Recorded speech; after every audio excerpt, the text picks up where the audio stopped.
guys কালি মানে আমাৰ আছিলে মানে কাজ আছিলে তো আজি মানে চৰু ধোৱা খানা তো সেইটো কাৰণে আমি নদীৰ পৰা গা পা ধুই আহিলোঁ এইফালে চবে চব্জি কাটি আছে আমি কি কৰিম সেইকাৰণে আমি অকণমান ৰাস্তাৰ ফালে আহিলোঁ এই মোৰ মৰমৰ ভণ্টি দুজনী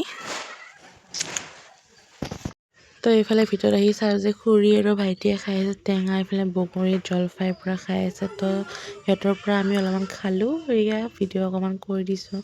তো এইফালে চৰু ধোৱা খানা যিহেতু মানুহ আহিব সেইকাৰণে এইবিলাক পাৰি দিছে যিহেতু বেছি মানুহ নহয় গাঁৱৰ যোনবিলাকে মানে চৰু ধুইছে বা নোধোৱাবোৰো মোকো মাতিছে বাৰু গাঁৱৰ যিখিনি আছে আৰু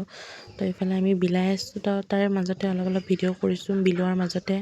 তো এইফালে চবেই মানে খাই লৈ বহি আছে তো এইফালেও খাই আছে তাৰপিছত আমিও বহি গৈছোঁ খোৱাৰ ইমান বেছি ভিডিঅ'ৰ কাৰণে এইফালে অকণমানে ভিডিঅ' কৰি থৈ দিছোঁ তো এইফালে চবে বহিছে খাবৰ কাৰণে তাৰপিছত আমিও বহিছোঁ এইফালে ভাত খতম হোৱাৰ কাৰণে আমাক মানে এনেই আৰু ধেমালি কৰি আছিলে অকণমান ভাত দালি চব্জি দি কেনে আৰু চাব পাৰি ইমান অকণমান ভাত দি কেনে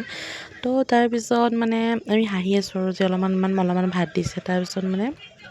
যিহেতু ভাত মানে খতম হৈ গৈছিলে আকৌ বনাই আছিলে তাৰপিছত আমাক ভাত দিলে সেয়া খুৰা এইফালে আমাক বিলাই আছে জলকীয়া নিমখ এইফালে দালিও অকণমান দিছে যিহেতু ধেমালিতে এনেকুৱা দি আছে আৰু আমাক অলপ বস্তু দি আছে